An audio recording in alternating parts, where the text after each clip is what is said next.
Ahanmamuktada mideng tabiribasing punmamukpu James Sagurjamna taranokchari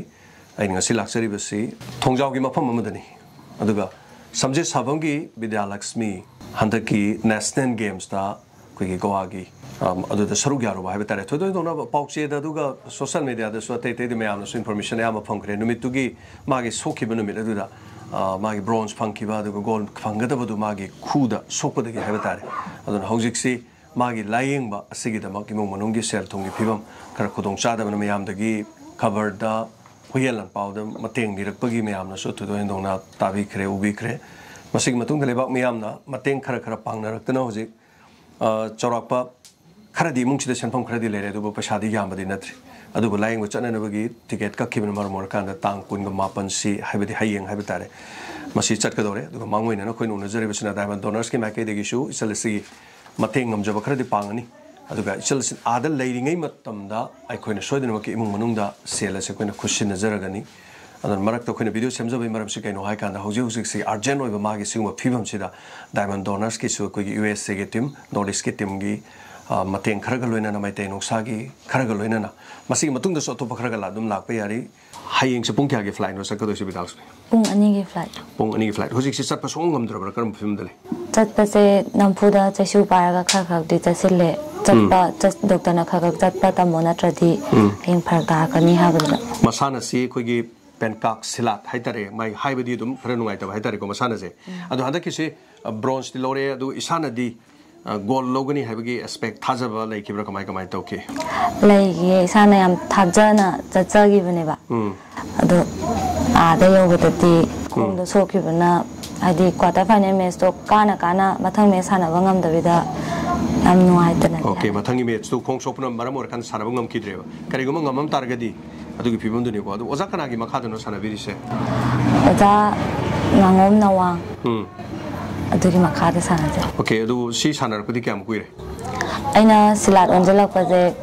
2019-20 saidagi onjelak pane hana di masana je sigi mamang de sanar misina ai makhal masana se wusu sanar me ne tai chumra wusu hana sana jarame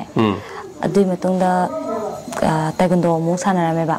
adui matungda sida silat sida ongiba aduga kari hetare masi hojik khong de soibese masi doctor na di kari hairi mokhoi doctor na haibada operation di compulsory dakar oye na di takpire do kai hada adubu imung manungi leriba kari gumba condition khara sina haibata re ni ko loina bak puthok pangam da di puga de wari sanajare adu ayamba leriba film se du lepak miyam lepak sawi aduga khoi kari gumba khara di soidana ma chalsigi sasigi khoi kari gumba khara di to chumi na khala kanda manipur gi mixa talaba aduga national game da chu mana lorlaba tungda hena amuka sanaba ngamna na bagi haibata re aduga aikhoina magi dama kari gumba khara topam thuena khanjar kanda khoi lakchabane damna specially hariba sigi dama magi dama mateng yamna yangna panglagani adun mateng pangbining ba singna su aikhoi gi diamond tv gi khoi gp na chingba da mateng pangbiraga isal sigi soidana aikhoina leijariba members sing ma pura maka tawjaragani kana ba puksel chaw singna su aikhoi yaudrba sing munung sigi gp lorga dama mateng pangbiba yagani akuba marol su hena khangbiba yagani aduga kari haba tare Bidyaluxmi koi loselok da haitare lepak miyam da kari haningi isagi khong sigi da mateng pangbirak pakhradi yaure da ko makoi da thagat wahi aduga kari ma haibiningi ai bunung sibiduna mateng pangbirak pa singbu aina haninga leitana thagat chari di aigi awana tar matam da moina leiba haidi relief da leiba mayam amju yaure ba adugi maraktu dagi aigi ni khalaga mayu mai chakra baw da aigi ni khalaga lupa tara do so moina angamba pangbirak da adu maina pangbirak da yon da am penjai am harau jai aduga amu hana pharaga la kanda lepak sigi mixer porok na ba sanajage amu hana sanaba ngamba joi jage matung ta ba sanabada mai pak ba hena mai pak boy jage duga manipuri magi da makta mixer porok tuna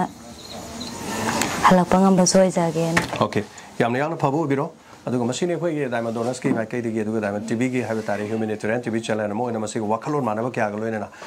isal sigi sa sigi de makta yamna yang na khoina mateng pangjaragani haiba wafum sigi lo ina thank you so much ngasi de mak video simi game gi bagi de makta puruma pu thagachari puna mateng pangminasi